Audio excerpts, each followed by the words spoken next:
کیونکہ پہلے خلیفہ نے بھی دہرایا تھا کسی کے لیے، کسی نے کہا تھا ہم حضور کی خدمت ہوتے ہیں اور کہتے دعا جائے تو یہ تو میری بھی ہوتی ہے کہ حضور سے پوچھوں.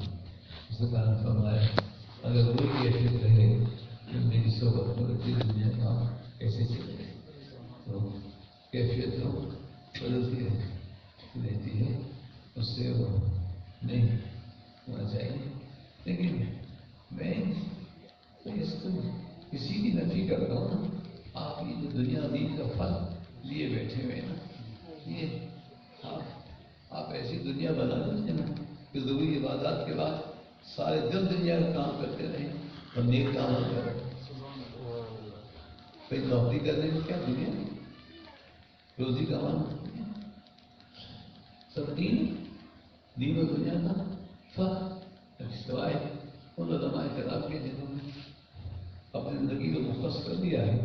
وہ جو فقیر حضرات ہیں تو وہ تو وہی کام کریں گے، ان کی خدمت ہمیں کرنا چاہیے.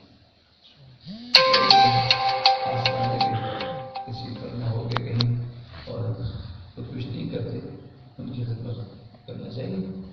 سب لوگوں کو ضروری عبادات کے بعد روزی کا کمانا سب سے بڑی نیکی ہے، عادت ہے. کھانا کھلانا اپنوں کی خدمت. یہ میرے ساتھ تو یہی ہوا. میں تو چلا دنیا کی طرف، وہ دین بنتا چلا گیا. میں تو کبھی دنیا کی طرف چلا، لیکن اللہ نے ایسے لوگ گرا دیے کہ اس میں دین کی باتیں ہوتی نہیں. عائشہ صاحب تشریف لائے، بڑا کرم فرمایا. انہوں نے مثالی پروگرام کیا، لرننگ جو مثالی پروگرام نام ممکن. اور ایک بات تو صرف رکھنا ہے ملاقات کے لیے، ورنہ کبھی تک ہم اس جگہ پہ آ نہیں سکے ہیں. نہ کوئی بہت اچھی محفل ہو کے اٹھے نا تو دوسری نشست جمانا بہت مشکل ہو گیا. بہت اچھا قوال کلام سنا کے اٹھ جائے اور پھر کوئی سادہ سب سے خیال ہے تو پھر وہ بٹھاتا ہی رہ جاتا ہے. تو اسی طرح حضرت نے اتنی اچھی محفل ہے کہ اپنے لوگوں کو بٹھاتے ہی رہ جاتا. بہت اللہ تعالیٰ جزائے خیر عطا فرمائے. اور آپ نے ہمارے محترم واقعی جو تھے بھائی صاحب، ان کے ساتھ ایک وقت گزارا، پھر فرض سے مطلب آئے اور اس کے بعد لوگوں تک پہنچانا بھی بہت ضروری ہے. بہت ضروری ہے. تعلیم حاصل کریں اور دوسروں تک پہنچائیں. تو میں پہلے بیان کر چکا ہوں نا کہ بزرگ نے کہا پیری مریدی مت کرو، شیخی مت کرو، اللہ کرو، اپنا کام کرو. ہماری پیری مریدی کرو، شیخی کرو، ورنہ غفلت غافلوں کو ہوشیار کون کرے گا اور گنہگاروں کو توبہ کون کرے گا. پہلے کہا شیخی مت کرو، پیری مریدی مت کرو، پھر کہا کرو، ورنہ غافل کو ہوشیار کون کرے گا، گنہگاروں کو توبہ کون کرائے گا. کرو، اللہ اکبر، ذکر کرو اور زور سے کرو تاکہ غفلت دور ہو. جو جی نہیں کرتا ہے دھیان میں، وہ خاموش دھیان میں وہ ہوتا ہے. جب زور سے اللہ قصد کرتے ہیں تو کہ جو چہرے میں مختلف صفات دی ہوئی ہیں، کان کو سننے کی اور منہ کو بولنے کی اور دماغ کو سوچنے کی اور زبان کو بولنے کی، یہ اپنا کام الگ کرتے رہتے ہیں. مگر جس وقت ذکر کرتے ہیں تو جب ذکر کرتے ہیں زور سے اللہ اللہ اللہ اللہ اللہ اللہ